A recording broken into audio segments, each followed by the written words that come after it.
Welcome back to A Celtic State of Mind. I'm Paul John Dykes, and tonight I'm joined by Sean Connolly. We're here to talk about Celtic 1, Dundee United 0. Let's play Celtic chat bingo. Who you got on your card, Sean? I've got Charlie Mulgrew, Tommy Burns, Henrik Larsson. Who did you get, Paul? I have Jimmy Johnston on the wing.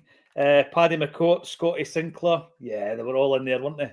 I'm seeing in the comments that Jota got a mention based on the comments I'm seeing, which makes sense. It's a great song. It is. It's a great song, and it's a great way to deal with a situation, isn't it? Sometimes, you know what, you can diffuse a situation with humour or self-deprecation, and I just think, right, let's move on. What a dominant performance in the first half, though. I mean, the disappointment, as cliched as it sounds, is the fact we're only one up, because that has been complete control, hasn't it? Yeah, there's been some real dangerous balls into that 6-yard box that people will not be getting on the end of. And a lot of those balls that are going in are like, there's just so many bodies in there. So it's so hard to get a run to find someone. So there's a little bit of understanding about it, but we've played really well. We played really well. We're moving fast. I kind of gauge I usually get of when we're playing at a good pace is when I can't finish writing a note before there's something else happening. So I'm going to try to do two things at once. So that's usually a good gauge that we're playing at a good pace. Yeah, well, it's basically been the Arnott Engel show. He's just doing everything. I think Luke McCown's having a sensational game as well. I think those two have been running the game basically. Maeda's on. Ida's had some real great link-up play. Yeah, we've been really good overall. The only disappointment really is he's kind of came into it in the last 20 minutes and a half there, but Yang was really did nothing for the first 25 minutes, and but then he kind of came in a little bit and made a couple of positive contributions, but you know, it's a clear downgrade from Kuhn. But overall, great. We've played very well. It's been enjoyable, but we should be more than one up, to be honest. That was the first thing I noted, was the absence of Kuhn, something you and I were not aware of before kickoff, but obviously something has happened between the team lines being released and the game kicking off. Kuhn drops out and Yang comes in. Are we any the wiser? Do we know if something happened? Is he pulled up in the pre-match? The only thing that Chocolate Kettle TV was able to confirm was that he's not on the bench. They had no further information, which doesn't surprise me. It's about the standard for Celtic TV. Chocolate Kettle TV. Yes, Jimmy Johnson, loved hearing the song. There was a few others and didn't hear the Jota one, but I love that tune. Jota on the wing. Here we go. Joe Blogs, does Yang ever do anything but cut inside? You're not the only person saying that, because Patrick thinks that he's playing well. I think it's somewhere in between. I mean, every time I hear a commentator or co-commentator talking about Yang, they talk about him being busy and lively, Sean. And, you know, that's fine. Be busy and lively, but where's your end product? There was a moment where he's weaving through 3 or 4 Dundee United defenders, thinking, brilliant. You know, you're taking them on. You're doing the Paddy McCourt thing, maybe inspired by the chance from the Green Brigade, but there was nothing came of it. And I think that at the moment, that's the frustration. But at the same time, in terms of being absolutely focused on what your role is, you know, staying in the Dakota last night, knowing that you're on the bench and at the last minute getting thrown in, I think you give him a wee bit of leeway on that one. I don't know, man. Players should be ready to play no matter what. You know, I think that's part of the build-up, isn't it? It's just a mental preparation at that point because they're physically ready. So, yeah, look, I think there's enough body of evidence that this is pretty much a standard contribution for Yang, and we're getting what we normally get from him. I think the only real effective contribution he's had in the last, he's had a run of games really, and the only real effective contribution he's had was winning that penalty against Motherwell. You know, he's not had any goals, not had any assists, and he's played a lot of minutes lately. So, and there's been a lot of home games as well. It's not like it's, you know, away games at, you know, the plastic park. So I do worry that this is the peak of what we're going to get. But players have turned it around before.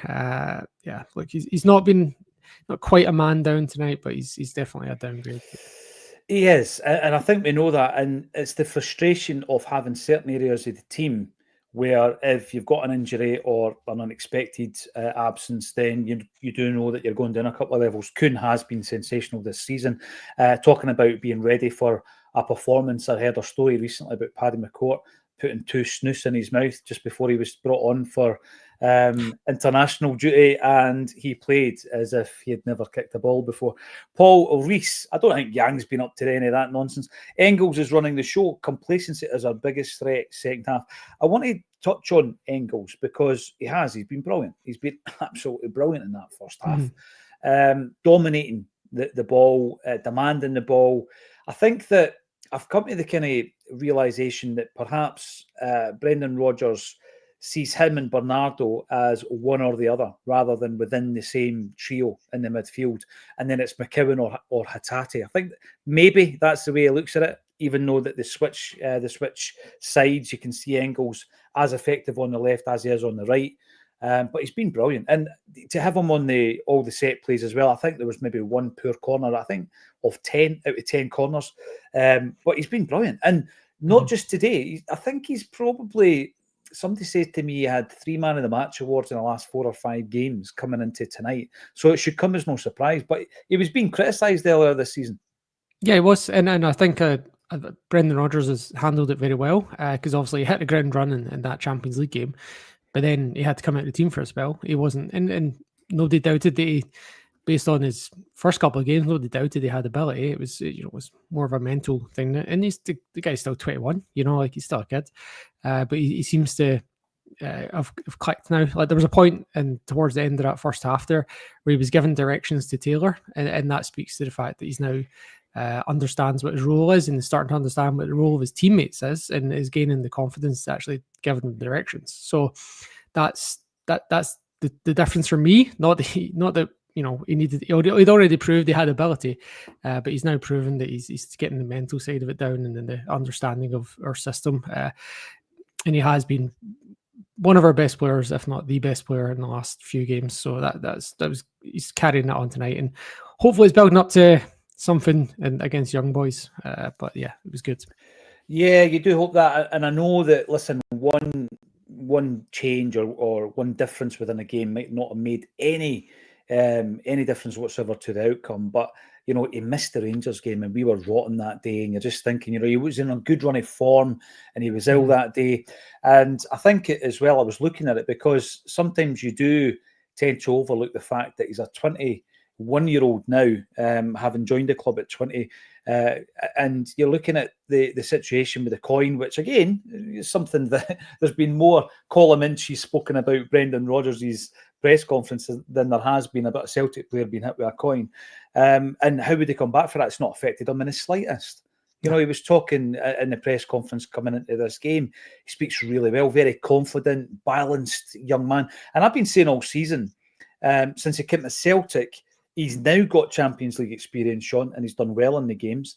And he's now got international recognition from Belgium. And people were going on about the transfer fee and all this kind of stuff.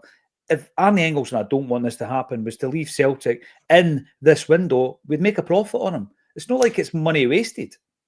Well, that was the story was 18 or 19 million to Atlanta. And we made that point when we signed him. He's not going to leave for less than we paid for him. Like speculate to accumulate, as they say. But we don't want him to leave. We want him to contribute. We want him to stay and do even more. Be here next season and give us another great run in the Champions League. Maybe even more positive run in the Champions League next year. We want to build up, not build down.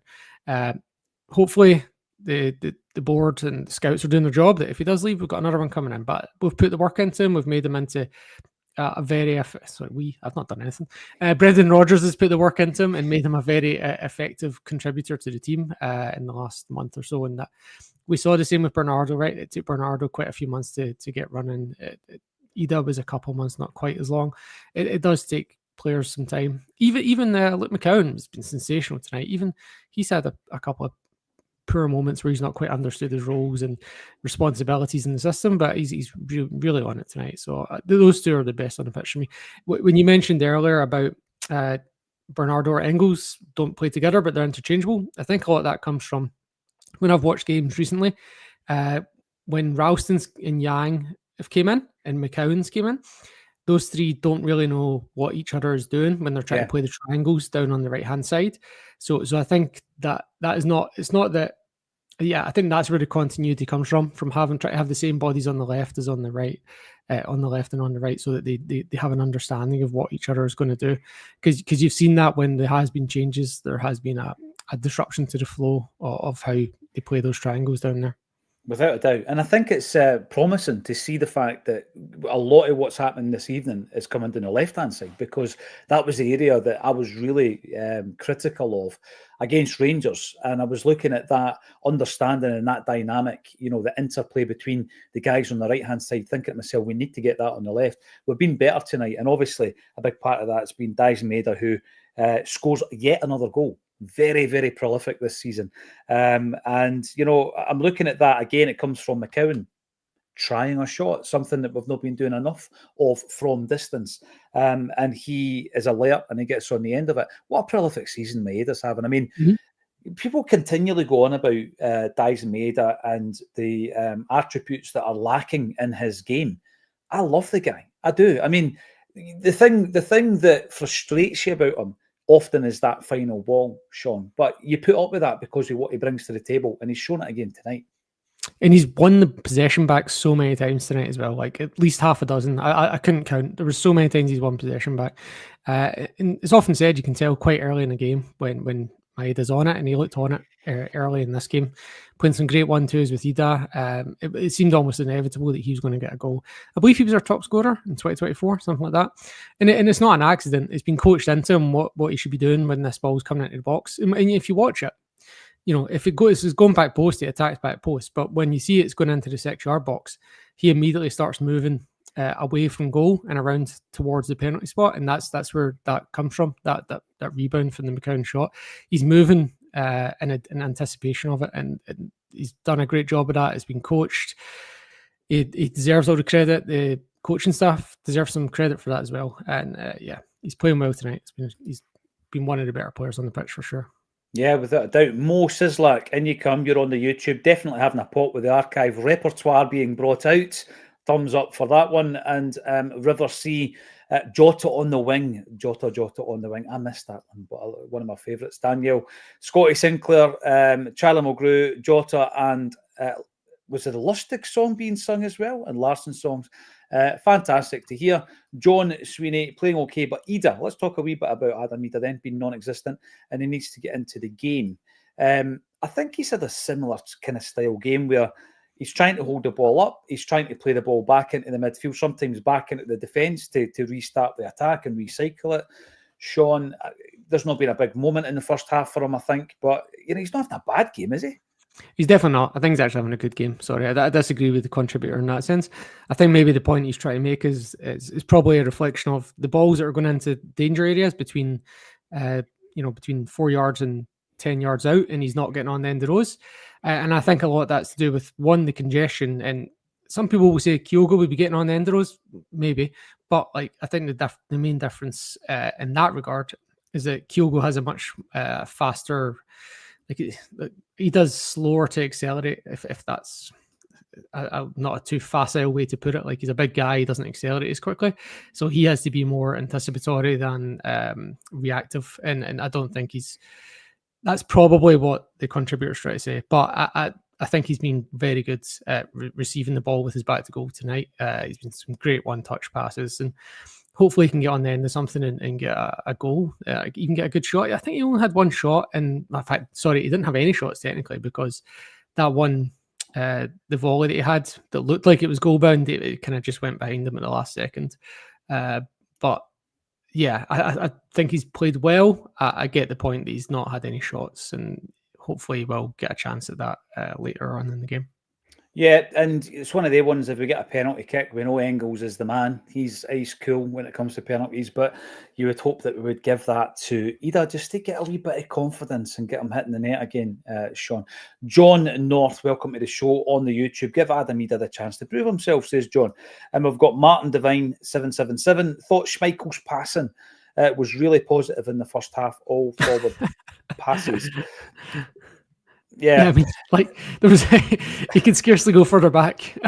The thing I remember, the stat at one point last season that Alan Morrison shared with us is that the only player that played fewer back passes than Bernardo was Joe Hart. But listen, I think it's a good point that Martin makes in terms of Schmeichel and the positive aspect and what he's brought, because, you know, we've almost taken him for granted a wee bit, I think. Joe Hart leaves the ball, and, you know, massive kind of boots to fill. And Schmeichel's passing has been tremendous. I mean, he really does. He can find a ball, you know, often as well as some of the players on the park, Sean. I mean, I love when he picks, he misses out the midfield, picks out a winger, and really just starts an attack. He's got a good eye for it. Very good. It's very impressive. Yeah, it's impressive. And it's something we've literally never had in my time watching Celtic. So it's very impressive to watch. And it may make you want to reconsider tactics going forward in terms of signing goalkeepers. Again, I didn't want to go over about the Rangers game again and again, but the very fact that he was pinned so far back into his own goal, very rarely getting out his box, is something I noticed massively when I watched it back. Listen, let's get to the second half action. Hopefully we can get a few more goals. Join us at full time, where Sean and I will be talking about the entirety of the match on A Celtic State of Mind. Yeah, well.